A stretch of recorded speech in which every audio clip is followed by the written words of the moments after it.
Hey guys, my name is Toure. Welcome to my channel, or rather podcast called Mundane. I'll be talking about some of the major issues that have affected me, and basically I feel like they have affected so many other people in our society. I feel like we need to jumpstart a conversation with regards to some of these issues, because some of these issues are what that inform our policy decisions, and it's about time that we talk about some of these major issues and see how policymakers can better our policies, or rather through policy education, or rather creation and implementation, can better our policy making process, and also educate others, or rather get educated or learn more for those who will be listening, or rather who feel like this is a safe space for them, or rather it's a niche that they would like to consider, subscribing to and hearing from more. My first topic will be about women objectification with regards to youth sexuality. I did this specifically for my thesis, and I feel I should talk about it because it's one of the areas I did research on, and I know it will be of relevance, educational to some of you. My objective questions are other areas of research. Objectives were based on the impact of culture, also stereotypes and media on women's objectification and how this impacts youth sexuality. With regards to media, so much, or rather so many of us have seen how media perceives women. Women are seen as, excuse me, women are seen as sexual objects, or other tools, especially prescribed or rather perceived in pornographic materials, magazines, and so on. And also, women through media are portrayed not as powerful with regards as how men are, which is just a perception. Because I feel like this narrative should change. Also, with regards to stereotypes, women are seen as caregivers. From our African kind of traditional setup, women are seen as only caregivers. They're supposed to, to be at home, help with chores and all that. They're not perceived as breadwinners or people who can actually, you know, be better than men, uh, which is something that has changed with current trends. We have more women-led households, more women who are independent, into politics, powerful, into business, and so many other sectors.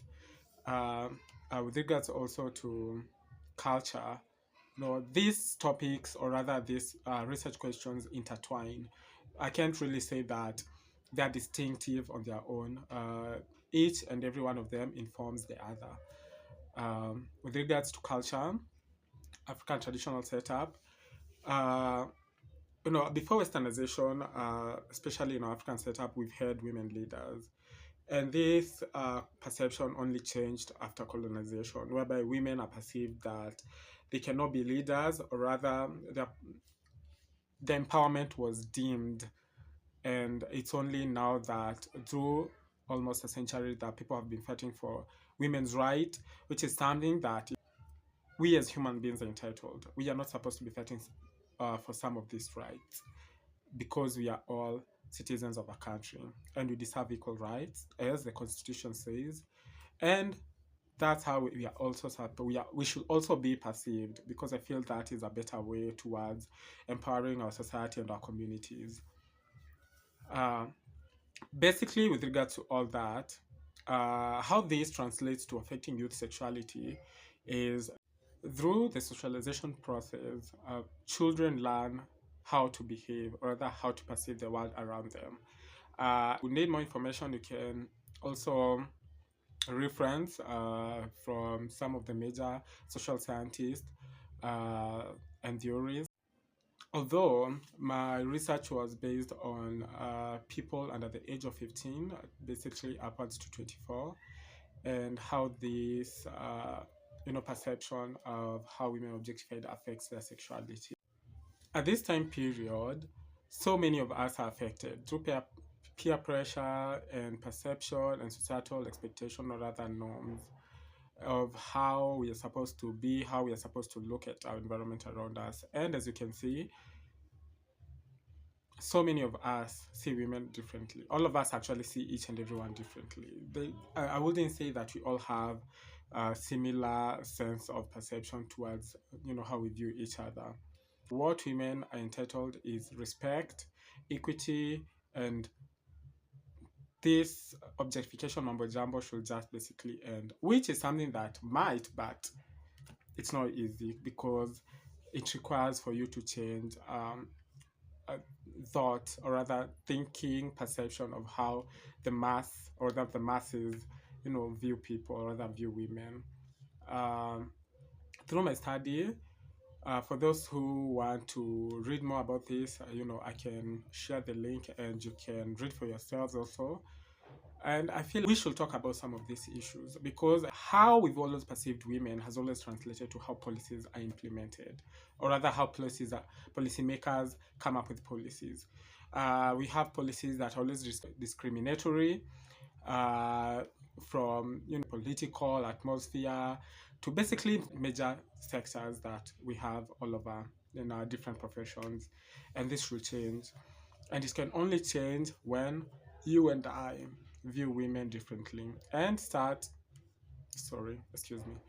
uh, start building an environment that is all inclusive for everyone around us. This also builds a platform for better relationships in the future. It will reduce gender-based violence issues that we're currently having in Kenya, and it will also reduce some of the sexual discrimination and abuse that women are facing out here. And it's only through mainstreaming some of these major issues that we as a people can better ourselves, learn, and build a better community and society in totality. This is where my passion lies because an improved society and community leads to better development and improvement, which will lead to equality and equity among all people involved. And that is the country we want. Guys, thank you so much for listening to my podcast, or rather to my channel. I look forward to hearing from you. And I'd also like to see some of your, thoughts through the comment section. And I'm looking forward to creating more, or rather talking about more topics.